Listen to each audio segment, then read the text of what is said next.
Hi you guys, मैं हूँ छवि Mittal and welcome to my channel Being Woman with Chavi. So today I'm going to try and answer a question which a lot of mothers have asked me in the past, but I just wanted to gather my thoughts around this very tricky question that I'm attempting today, and this is regarding difference of opinion in your views regarding parenting when it comes to your parents or in-laws. तो अगर आप अपने in-laws के साथ रहते हैं या parents के साथ रहते हैं, चांसेस आ कि आप जैसे अपने बच्चे को रेज करना चाहते हैं उनका ओपिनियन थोड़ा डिफरेंट है। तो बहुत सी मदर्स ये पूछती हैं कि कैसे मैं ये चीज़ अप्लाई करना चाहती हूँ अपने बच्चे के साथ, लेकिन मैं कर नहीं पाती हूँ because I don't get support from my parents और my in-laws that I am living with. So how do you tackle that? It's very, very tricky, but I'm definitely going to try to answer that today. But before I move on, please subscribe to my channel and here goes. तो सबसे पहली बात तो ये है, there are a lot of things to consider here. लेकिन इससे पहले कि मैं इस बारे में बात करूं कि हमारा क्या पर्सपेक्टिव होना चाहिए, I want to look at this from their perspective. हमारे पेरेंट्स ने हमें रेज किया है, ओके? अगर आपके इन-लॉज हैं तो उन्होंने आपके हस्बैंड को रेज किया है and I am assuming they have done a fairly good job at it. So obviously उन्हें ऐसा लगता है कि हमें भी तो एक्सपीरियंस है, हमें इतने साल का एक्सपीरियंस है, तुम इधर उधर से क्यों एक्सपीरियंस ले रही हो, मेरी बात मानो, यही सही है, right? So that is their point of view. And if I may say so, that a lot of mothers, even in our age group, in our generation, they feel कि XYZ friend उनकी वो अपने बच्चे को ऐसे race कर रही है, that is not right. What I think is right, what I think is better. You know, everybody thinks that the way they are raising their child is the best way, and I'm not disputing that. जिस तरह से आप अपने बच्चे को race करना चाहते हो, आपके लिए वही बेस्ट तरीका है. That is the thumb rule, because there is no right or wrong way of parenting. So, अगर आपको अपनी पीयर्स के बारे में भी ऐसा लगता है तो आपको तो ज़्यादा इतना एक्सपीरियंस है भी नहीं अभी, राइट? हम लोग को इतना एक्सपीरियंस नहीं है जितना हमारे पेरेंट्स को है. So it is firstly very justified of them to feel the way they do. That superiority complex that they have about them being parents before us is absolutely justified. Moving on, her parent को according to me ये हक होता है कि वो decide करे कि अपने बच्चे को किस तरह से रेज करना है, right? And that is the point of view that you want to communicate to your parents और योर इन-लॉज. अब उन्हें कैसे कम्युनिकेट किया जाए? There are two ways of doing it. Method one is कि आप उनको बोल दो कि डूड ऐसा है, मैं ऐसे करूंगी, आपने जैसे किया वेरी गुड, लेकिन ये मेरा तरीका है, मैं ऐसे करूंगी. Method two, you give them the respect that they deserve and you try to sit them down and talk to them and make them understand why you want to go a certain way.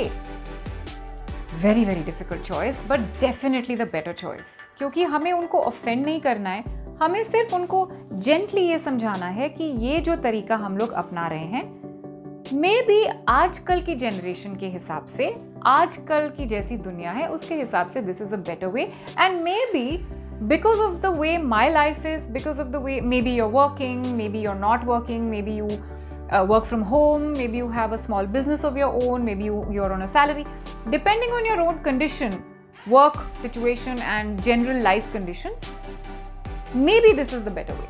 You try to make them understand. Moving on, they still don't understand. और मेरे experience में कई बार ऐसा भी होता है कि commit तो कर देते हैं वो, लेकिन कर नहीं पाते हैं बिकॉज उनकी भी लिमिटेशन है.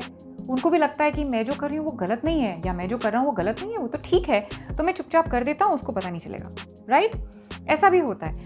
So in my experience the kids, okay, no matter how small the kid is, 1 साल 2 साल 4 साल 6 साल 10 साल 12 साल, उम्र चाहे जो भी हो बच्चे की, एक बच्चे का इतना परसेप्शन तो होता ही है कि वो डिफ्रेंशिएट कर सकता है कि there are certain things that I am allowed to do with my parents and there are certain things which I can do only with my grand parents.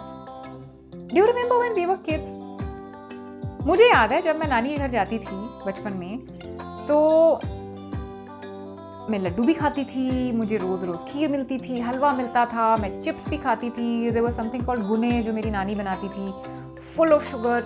सारा दिन आई यूज्ड टू मंच on that. चटनियाँ खाती थी, spicy खाना भी खाती थी. But the minute I would come back home, I knew that this is not normal life, this is not everyday life, this is something I can do at Nani's house but not in my house. Okay, so that is a differentiation that I was able to make as a child without anybody actually telling me that. तो उतना perception बच्चों में भी होता है.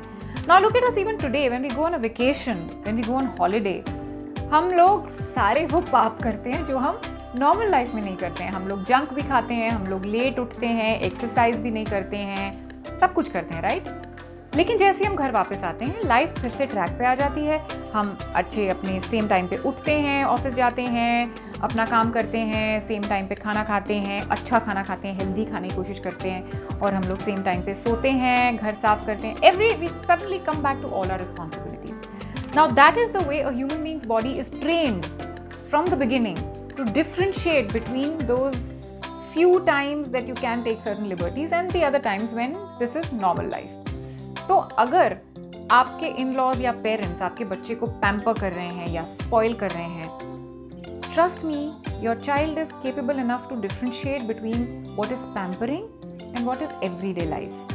Okay, so have that much faith in your child, and if you still feel that no, this is happening too much, अगर आपके in-laws आपके साथ रहते हैं and you are a working mother and you feel कि नहीं यार ये तो बहुत ज़्यादा हो रहा है, मुझे कुछ तो करना पड़ेगा, नहीं तो ये नॉर्मल लाइफ हो जाएगी बच्चे की, और मैं जो कर रही हूँ वो जो है वो कभी कभी that I have to follow discipline sometimes, but all other times I can chill and you know basically be a free bird.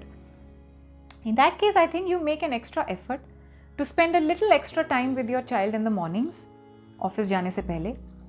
Try to spend a little extra time with your child in the evenings. Try to come back a little early from office so that you can have a definite routine in the morning. You can take care of the child's first meal of the day, and when you come back you can take care of the child's last meal of the day and have a nice night time routine. So अगर आप इतना भी follow कर लोगे ना कि वो time से सो रहा है आपका baby, आपका बच्चा, और time से उठ रहा है, and maybe I do this with Ariza and it really helps.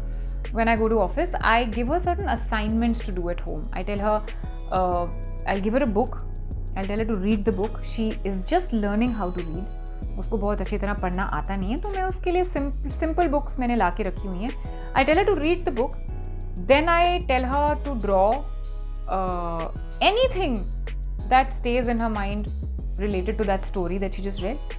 And then I tell her to write something about it.